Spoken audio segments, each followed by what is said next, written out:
Pernah suatu ketika berada di teras rumah, bukan di teras, karena rumah jangan dianggap kayak rumah kita.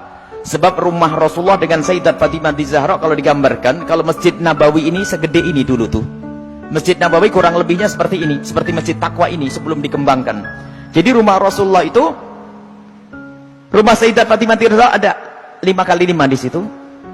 Seberangnya ada rumahnya Sayyidi Aisyah, di belakangnya ada rumahnya Sayyidah Saudah.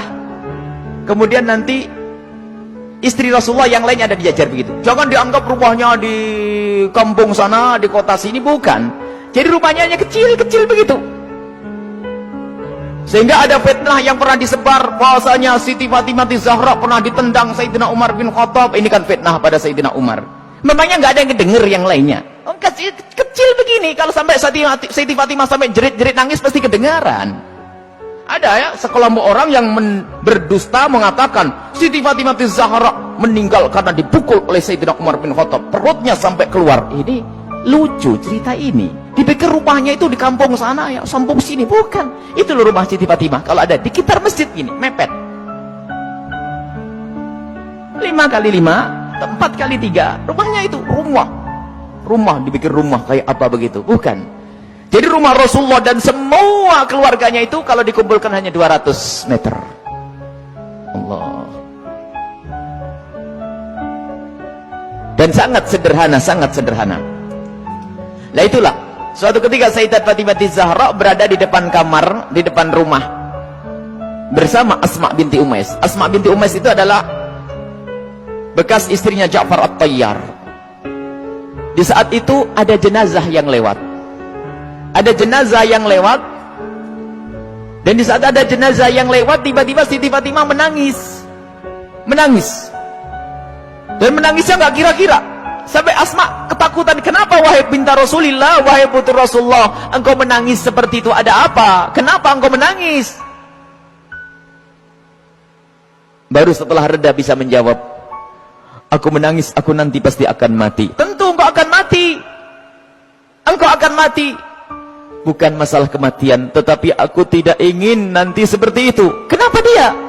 Lihat, semua orang yang meninggal akan diperlakukan seperti itu, dibungkus dengan kain kafan, lalu diangkat di kepalanya manusia, lekuk-lekuk tubuhnya terlihat. Alangkah malunya aku nanti jika aku mati, lalu diangkat di atas kepala manusia, lalu lekuk-lekuk tubuhku terlihat. Oh, mikir lekuk tubuhnya. Subhanallah. Setelah mati itu yang digambarkan, bukan waktu hidup. Ini ngaku pecinta Fatimah Zahra, ngaku pecinta Sayyidat Fatimah Zahra, tidak pernah merasa risih lekuk tubuhnya dilihat orang.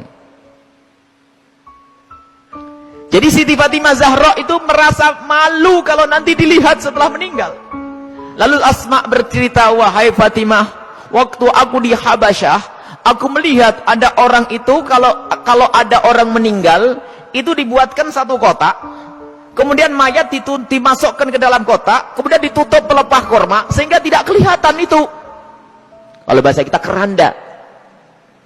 Mendengar jawaban seperti itu, Sayyidat Fatimah Zahra sangat senang dan menyambut dengan kegembiraan. Asma, aku berwasiat, kalau aku mati nanti tolong dibuatkan aku seperti itu. Dan akhirnya setelah Sayyidat Fatimah Zahra meninggal, Asma sendiri yang membuat untuk Sayyidat Fatimah Zahra.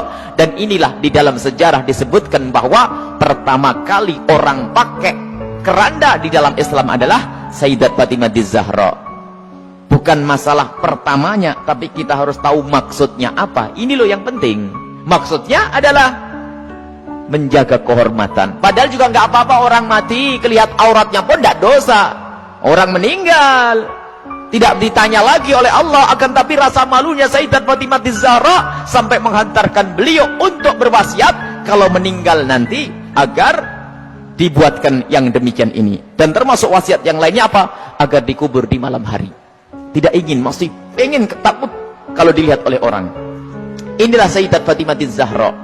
Jadi rasa malunya luar biasa. Dan ini pendidikan dari Rasulullah SAW. Memang kita harus banyak mencontoh beliau. Rasa malu ini mahal.